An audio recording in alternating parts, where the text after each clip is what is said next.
Bonjour, je vous emmène au coin du feu. Je commence les histoires au coin du feu en vous emmenant en Égypte. Donc, je suis en Égypte il y a quelques années avec un groupe et le guide nous emmène dans une sorte de crypte à l'intérieur d'une pyramide. C'est très beau, il y a des sculptures au sol, sur les murs et au plafond, des peintures aussi, c'est magnifique. Et le guide nous dit: «Je vous laisse là quelques instants et je reviens tout à l'heure». Vous allez voir, c'est vraiment le fond de notre sujet des histoires au coin du feu. Le guide donc disparaît, fait éteindre la lumière dans la pièce dans laquelle nous sommes, donc nous retrouvons dans un noir pas absolu, mais très sombre. Et là, aux surprises, il est passé derrière un des murs, donc d'un des côtés, et en allumant une bougie, il éclaire complètement différemment un mur qui en fait fait d'albâtre, une pierre très particulière, qui, dans ce cas précis, est sculptée des deux côtés.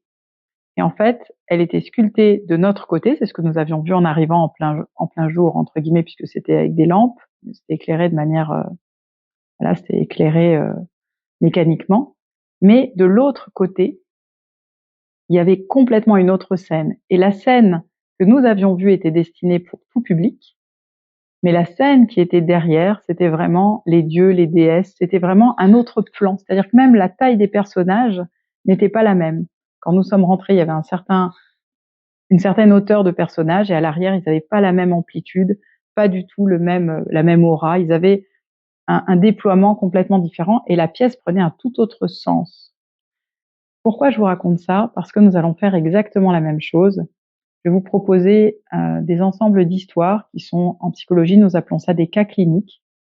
Ce sont des patients qui m'ont livré ces histoires parce qu'il faut savoir que ce sont les patients qui font de nous ce que nous sommes, les psychologues. Ils viennent dire, déposer, parfois cracher leur histoire. Et au fil du temps, des mots, souvent une autre trame fait sens. C'est pour ça que j'ai mis un panier avec des aiguilles à tricoter parce que ce sont des niveaux de conscience qui se tricotent. Et c'est comme la lumière qui vient éclairer à l'arrière, j'allais dire à l'envers, mais il y a un peu de ça. C'est la lumière de l'inconscient.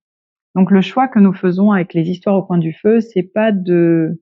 Alors il y a pas que d'histoires gaies, hein, je vais être claire, mais ce sont pas des histoires tristes non plus, ce sont des histoires qui sont maillées de conscient et d'inconscient. Nous faisons le choix de ne pas nous battre contre certains éléments comme la tristesse ou la mort, mais d'éclairer autrement la lanterne qui va être un de nos guides, ça va être la lanterne de l'inconscient, avec des mots-clés dans ces histoires. Du soir, vous verrez, il y a de la psychosomatique et de la psychogénéalogie.